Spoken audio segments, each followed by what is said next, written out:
Hey, what's up guys? Welcome po sa aking YouTube channel. Kung nga pala yung Kuya Carl. So, ang date po ngayon is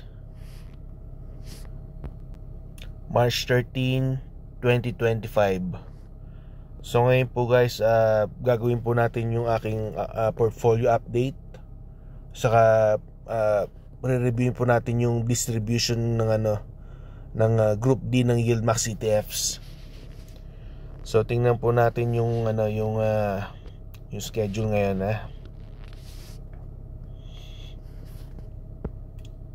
Okay, so ngayon guys, maraming nagbago sa ngayon. Yung ULTY, yung OLT, naging weekly payer na siya ngayon. Tapos so nandito ngayon natin. Yan natin yung mga distribution schedule. So ito ngayon na RDTY, to bagong weekly fund. So wala pa siya, pero itong ULTY naging weekly na rin siya ngayon. So ULTY 0.1025. Tapos QDTY 0.22460. Tapos SDTY 0.2174. GPTY 0.2823. Tapos LFGY 0.4173. YMAX 0.1032. YMAG 0.1445. MISTI 1.3775. So medyo bumaba po yung natin ng distribution natin ngayon ng MISTI.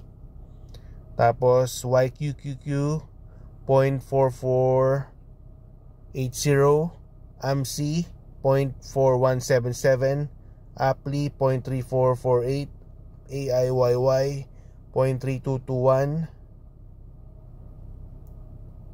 Tapos DISO 0.2879. SQY 0.90414. SMCY, mataas mong SMCY na yun, 1.9742.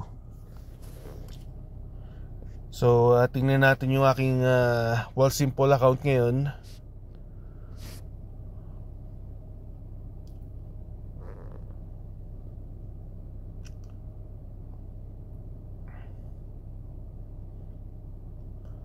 So ito guys, ngayon ang aking account, bumaba siya ng sobra. 27,944.62. Yan. Laki ng binaba. Dahil din sa sa tariffs ni Donald Trump. Ang sinasabi nila ay baka mag-head daw sa recession ng ang US dahil sa mga tariff policy ni Donald Trump. So syempre maraming natakot ng mga investor, kaya bumagsak ngayon ng stock market ulit. So sa mga new investor, sa tingin ko magandang pumasok ngayon sa stock market dahil mura mga shares. So tayong mga veterano ng mga nag-invest, tuloy-tuloy lang tayo sa ating sa plans. Kasi ito yung opportunity nyo na mag-stock up ng shares. So right now itong MISTI ngayon $18.76. Alam nyo naman ng MISTI, malakas magbayad ang MISTI. So $1.37 siya ngayon. Later on baka maging $2 or $4 may get. So this is the good time to stock up on shares. So MISTI, tapos Kony.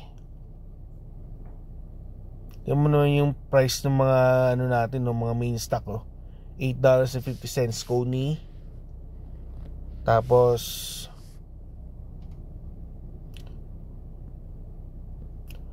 yan, tingnan pa natin.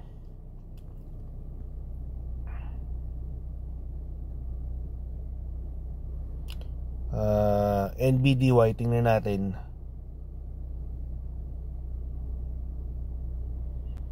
$17.11, mura din ng NBDY.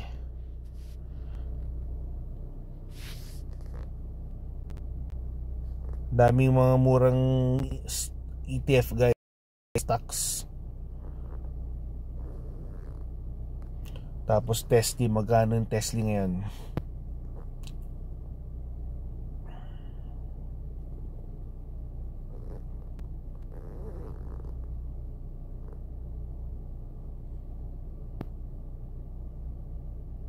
$8.46 lang Tesla, oh. Magandang bumili ngayon guys. ULTY, tingnan natin. $6.51 lang.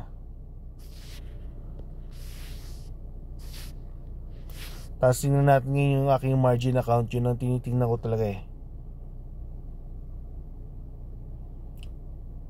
471.17. So ngayon nasa margin call ako ngayon.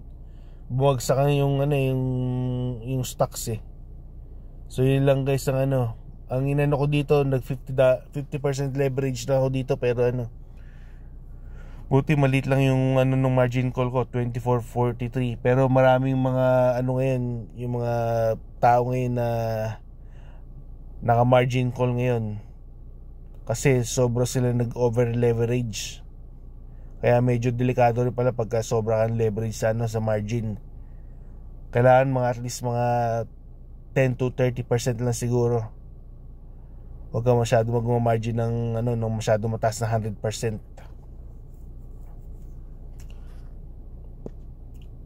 So ito lang guys siguro ang update ko for today para para sa aking video.